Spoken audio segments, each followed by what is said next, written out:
Welcome to Stem Cell Genius, powered by R3 Stem Cell. I'm your host, Samantha Breckner, Vice President at R3, and each episode, I sit down with our founder and CEO, Dr. David Greene, to answer your most pressing questions about regenerative medicine. From stem cells, exosomes, and PRP to the latest breakthroughs in treatment and science, we're cutting through the noise and giving you real answers from one of the world's leading experts. This is Stem Cell Genius, your front row seat to the future of regenerative medicine. And we're back. You've got Samantha here with Dr. David Greene. And today, for our second episode, we're going to be talking about the question, are stem cells and exosomes legal in the United States? And I also kind of want to get into the difference between the United States cells and exosomes and the cells and exosomes that are international. So, Dr. Greene, can you start off by telling us, are stem cells and exosomes legal in the United States? So thanks for having me again. It's great to be here. Sure. I assumed I'd be a frequent collaborator on the podcast. Yes. So the answer to the first question is yes, stem cell therapy and exosome therapies are absolutely legal in the United States. There's a distinction that Congress made very clear back in like the 1980s, that the FDA regulates medical devices, they regulate drugs, they regulate biologics and tissue products. However, they do not regulate the practice of medicine in the United States. So what a doctor decides, or any provider, not just a physician, decides with his or her patient, that deems that to be safe and effective as a treatment, you can do that, within the confines of what medical boards and other licensing authorities are okay with. But yes, they are legal. Okay, and are they FDA approved? So the only FDA approvals for stem cell therapies are for certain types of cancer and also certain types of blood dyscrasias. And there's a recent stem cell product that was approved for graft versus host disease. But other than that, they are the biologics, the tissue products are FDA regulated, but they are not FDA approved for the therapies that we are mostly doing in the United States. Okay, so is it considered an experimental therapy, would you say? That's right, yeah. So in our disclaimers, that's what we state, is that these are not FDA approved, these are experimental, and that's how we have to phrase it because that's reality. Okay, so let's talk about the actual stem cells themselves, because I know we can't culture stem cells in the United States for use, but what are different ways that we get stem cells at R3?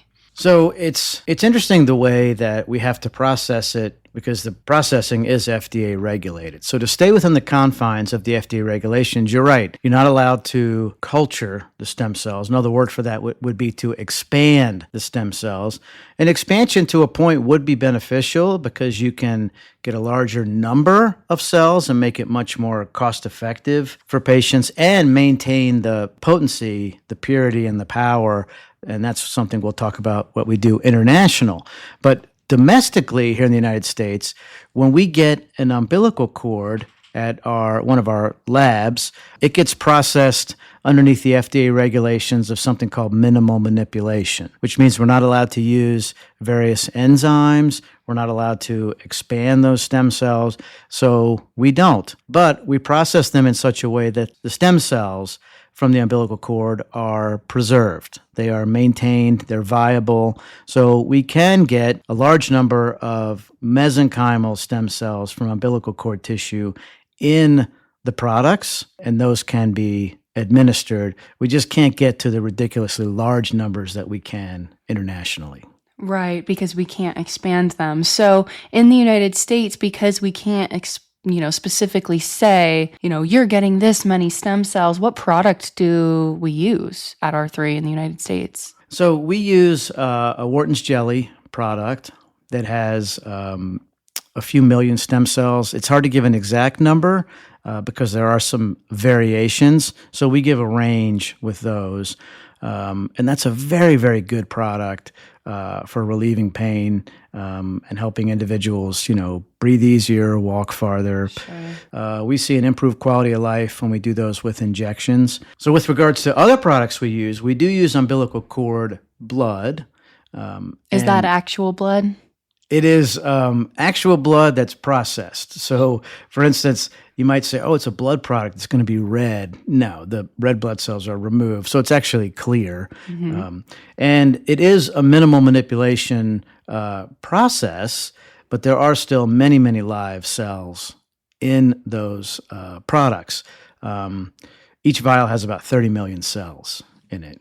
It's not only stem cells that are in the Wharton's jelly. I refer to it as a virtual orchestra of regenerative elements. You know, when you think about an orchestra, you have all these different sections, and they all contribute to, you know, the sum, which is greater than the parts, right? Sure. So in the Wharton's jelly, not only do you have mesenchymal stem cells, you also have billions of exosomes. You have many, many growth factors and cytokines. The latest research paper I saw showed that there was close to 40 different types of growth factors and cytokines, which is way more than, say, PRP, which has about 7 to 10 different types. So I refer to it as a major league regenerative biologic as opposed to PRP, which is a minor league regenerative biologic. So that is basically impressive that you have so many different elements, not just the stem cells doing the work. Sure. So now let's get into the difference between treatment in the United States and internationally. I know we always have patients asking, oh, what's the difference between the United States and Mexico?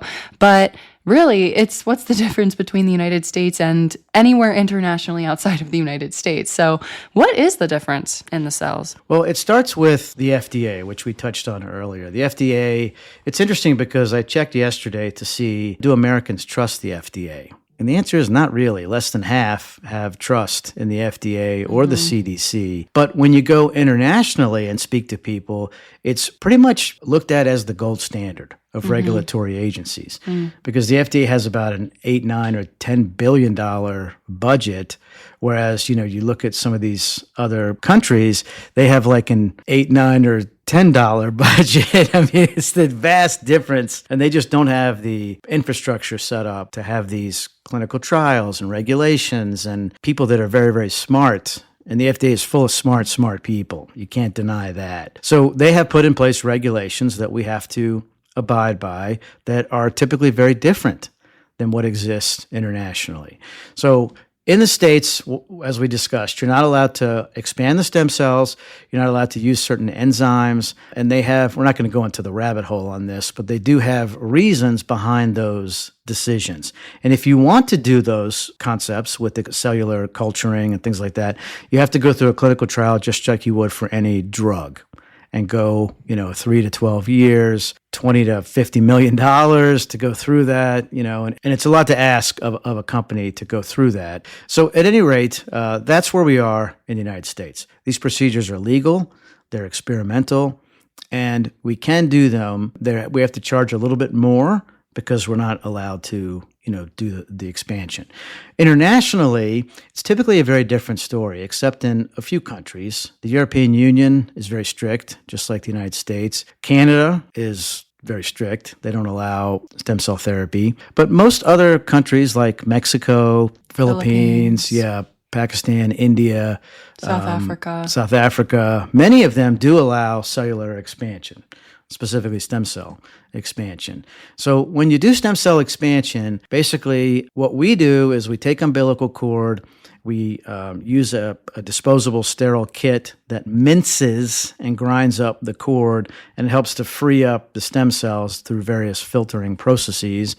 And then what our PhDs will do is they will select the highest quality mesenchymal stem cells from the batch, okay? And they will test them for various surface markers. They'll look at the shape. That's called morphometry. They'll also check to make sure they are able to go through what's called trilineage differentiation. So once you have the ones that are the most powerful and potent, that's what we call the IntelliCell. So our proprietary selection process has led us to having the IntelliCell, and those are the mesenchymal stem cells that we expand. And how do we know how many generations or how many times you've expanded these cells? And to tag team off of that question, how do we know that after they're being expanded, that they're still highly active and viable? Yeah, so for the last 20 years, there's been various studies in different countries looking at this issue. And there are providers in the United States who I've seen on YouTube and whatnot saying that, oh, you expand stem cells and it ruins them. And that is just not the case. And there's so much evidence to back up, just the opposite. But you have to be careful. So the International Society of Stem Cell Research has come to a consensus that you should not culture to past the sixth passage or sixth generation. All right. So, because if you do, there's a few things that happen.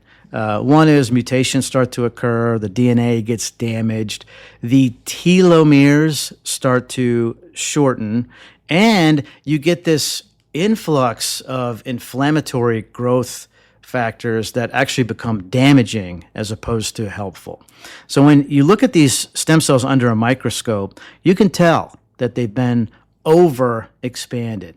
They get larger, they lose the spindly shape, and it's very obvious when you compare the slides, next to each other. However, if you go through the first, second, third, fourth, or we'll go up to the fifth generation, the fifth passage, they look great because we use the IntelliCell. The surface markers that are indicative of active mesenchymal stem cells are there. So you have the shape, you have the surface markers, you have that trilineage differentiation, you have a lot of what's called colony-forming units, which is indicative of very, very active mesenchymal stem cells. So it is not detrimental to go to, like I said, up to the sixth passage, and we go a little bit less. And is it illegal to go over the sixth? I mean, I know we go to the fifth, but, what about some of our competitors? I'm curious, is it allowed to go over the sixth? Is that just the recommendation? I mean, if you're allowed to expand, you're allowed to expand. I mean, that's one of the issues that we see. Like today, I got sent a quote. We do a lot of quote price matching around the world. And this particular quote offered 100 million stem cells for $3,500 US. And that's ridiculous. I mean, you cannot go to the third, fourth, or fifth passage properly and also do the safety testing that should be done, basically FDA standard types of safety testing for that price. You just can't do it. So what that tells me is that they're either expanding way past the sixth passage, and the person is going to end up with an unhappy result. They're going to be given non-functional 100 million stem cells, or there's a much larger potential for a complication. Because the testing is not cheap, but we'll do it all day long to make sure it's safe for the patients that come to R3.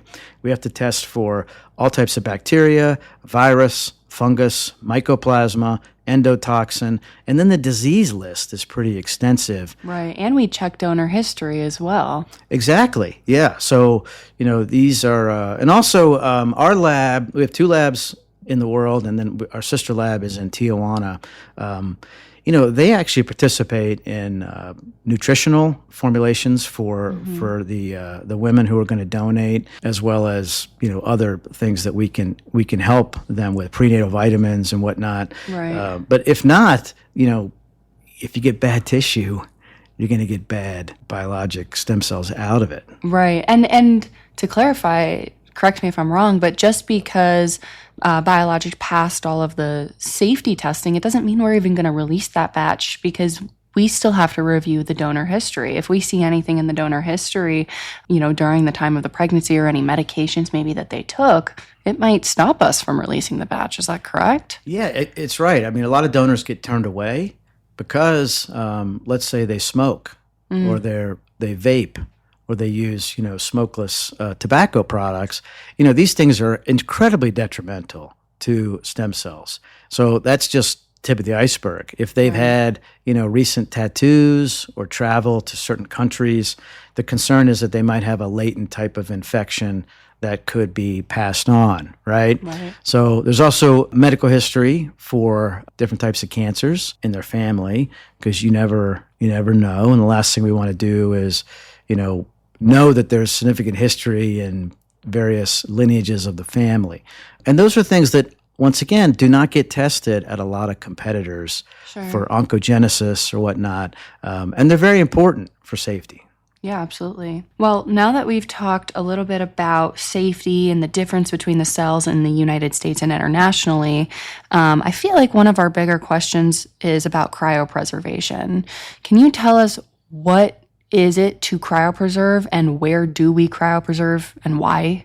Yeah, it's very important if you're going to hold on to the cells for any length of time and keep them viable and potent and everything, because stem cells, once you thaw them out, they're only going to survive for a couple days and If maybe that, less. Yeah, there's right. a deterioration rate that starts after probably 4 to 6 hours, unless they're stored certain Properly. ways.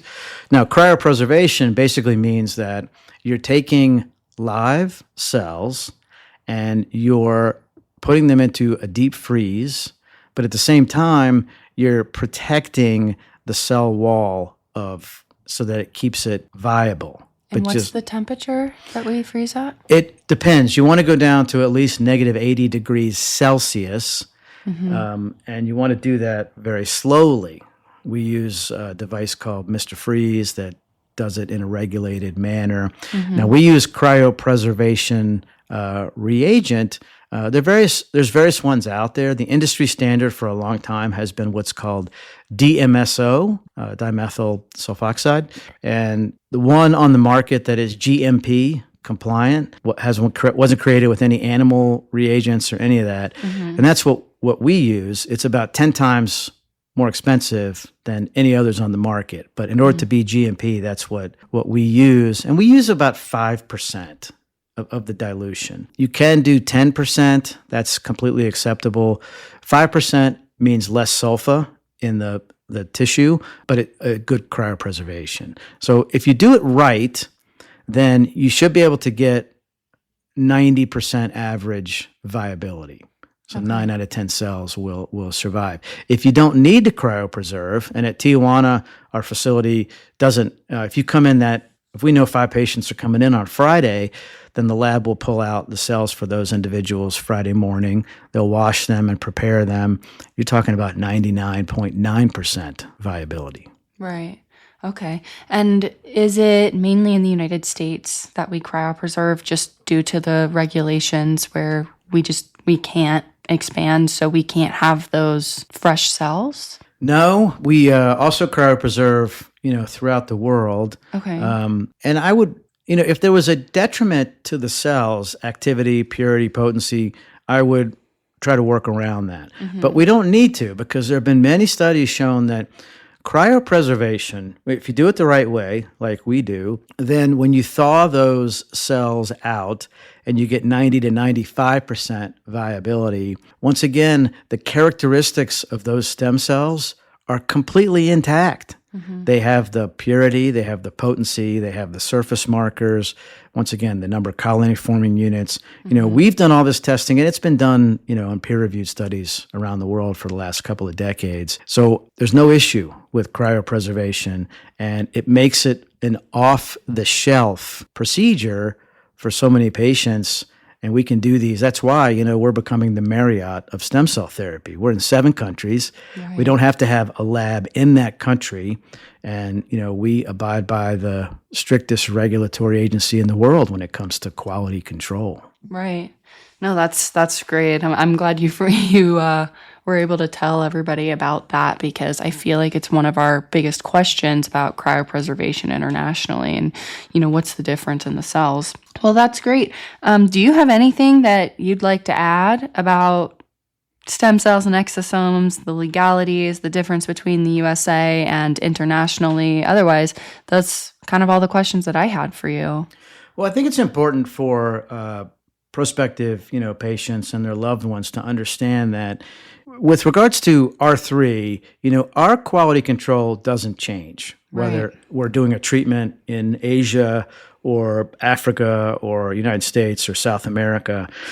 Other clinics do, because we don't know. I mean, we've seen quite a few, horror stories, or, like in Mexico, for instance, we get a lot of biologics from other labs, and we put it under the microscope and it's like a graveyard. Oh, goodness. We just don't see any live cells. So it's not every day that you find a company that is consistent with all the quality control standards, the sterility testing, disease testing, donor screening, because if you consistently don't cut corners, you're going to get consistent safety awesomeness. Right. Well, and we're not only consistent, but we're so transparent about it. I mean, there's no secrets over here. Everybody knows where our biologics are coming from. There's viability testing that's not a secret. There's certificates of analysis for each individual batch that we're happy to share with everyone. The transparency is just so much higher than at least any other lab or stem cell company that I've looked into. And that's what makes me so confident. Like, if I really needed to recommend stem cell therapy to anyone, not only do I work here, but do I trust the cells here and would recommend you actually get treated here? Yeah, me too. So last week I was at our Tijuana clinic. I got my shoulder injected with PRP and exosomes. I had a natural killer cell therapy just for cancer prevention, and I've had treatment plenty of times at our various clinics around the world. Sure. Here in Scottsdale, I've gotten many treatments. My family, my wife, my parents, my in-laws, they've all gotten treatment. And, you wouldn't want to subject something on any other patient that you wouldn't for yourself or your family. And I think there's no better, stamp of approval than doing that yourself. Right. I completely agree. I need to get in there and get myself some exosomes and an IV for anti-aging and overall wellness. I don't know what you say about that, but I think I need to. Awesome. Appreciate it. Visit our website, r3stemcell.com. Our YouTube channel has over 950 educational videos, including the podcast is on there. The podcast is there. We've got educational videos and testimonials. And feel free to give us a call at +1 844-GET-STEM to see if you or a loved one is a candidate. Stole it from you. Yes, exactly. Thank you. Thank you for regurgitating my verbiage right back. We'll catch you next time on Stem Cell Genius. Stem cell therapy is considered experimental and is regulated by the U.S. Food and Drug Administration, but is not FDA approved. R3 Stem Cell does not offer stem cell therapy as a cure for any medical condition. No statements made on this podcast have been evaluated or approved by the FDA. This podcast does not provide medical advice. All content is for informational purposes only and is not a substitute for professional medical consultations, diagnosis, or treatment.